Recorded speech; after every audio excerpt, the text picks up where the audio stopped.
안녕하세요. 오늘 설명드릴 내용은 보통 손님들께서 문의 전화나 방문하셔서 먼저 여쭤보는 이유가 도배는 얼마냐를 물어보신 경우가 많아요. 근데 보통 이 업에 종사하시는 분들 같은 경우 그렇게 말씀하실 때 대략 좀 난감하거든요. 왜냐면 어떤 내용을 어떻게 해야 될지 몰라서.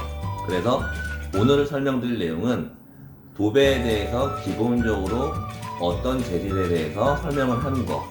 쉽게 말하면 내가 도배를 견적을 알아보러 갔을 때 어느 정도는 알고 있어야 될 기본적인 상식, 그런 걸 좀 공유하려고 합니다. 우선은 도배 같은 경우 크게 보면 두 가지가 있는데, 일단은 세입자로 들어가시는 경우가 있어요. 그리고 한 분은 자가 집을 구매해서 가시는 경우가 있는데, 벽지는 크게 보면은 이제 종이 벽지가 있고요.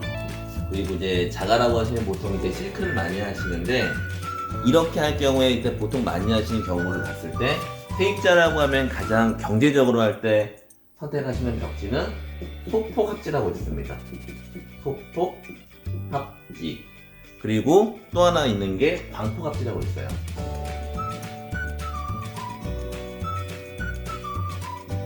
보통 세입자분들 같은 경우에 이 소폭합지나 광폭합지를 많이 쓰시고, 그리고 집주인으로 해서 보통은 기간을 봐야 되는데, 집을 사시는 경우에는 최소 5년 이상을 아마 거주하시거든요. 그런 경우에는 아무래도 내구성 때문에 이 실크 벽지를 많이 쓴다고 보시면 돼요. 실크 벽지. 그러면 보통 이제 소폭 같은 경우가 가격이 가장 경제적이에요.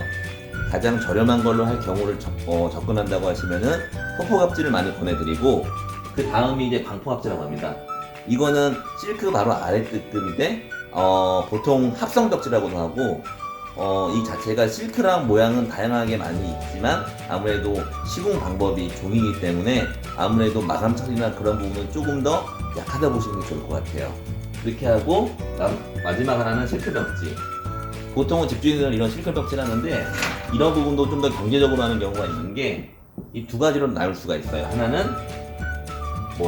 방 같은 경우랑 이제 거실로 나눌 수가 있는데, 방 같은 경우는 아무래도 좀 때가 덜 타고 오염도가 좀 약하기 때문에 이쪽은 합지로 하는 경우가 많으시고요. 좀 경제적으로 줄인다고 할 경우에.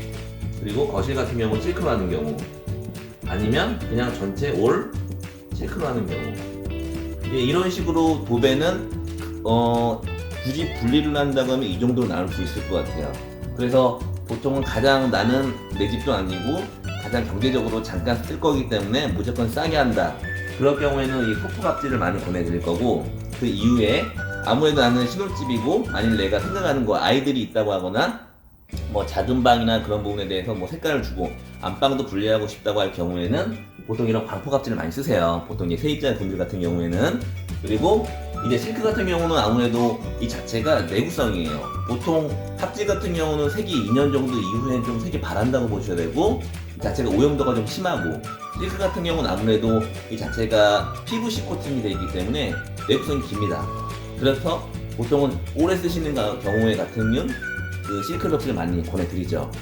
단 여기서 금액을 좀 더 다운시키고 싶으실 경우에는 이 합지하고 실크하고 섞는 경우, 이런 식으로도 많이들 보내드리긴 해요. 그래서 이런 부분을 먼저 좀 우선적으로 좀 알고 처음에 가격을 비교하시거나 내가 인테리어 부분에 대해서 좀 궁금하거나 알고 싶은 게 있다고 하시면은 한번 오셔서 상담할 때 이 정도의 정보를 알고 상담하시면은 좀 더 유용한 상담이 되지 않을까 싶습니다.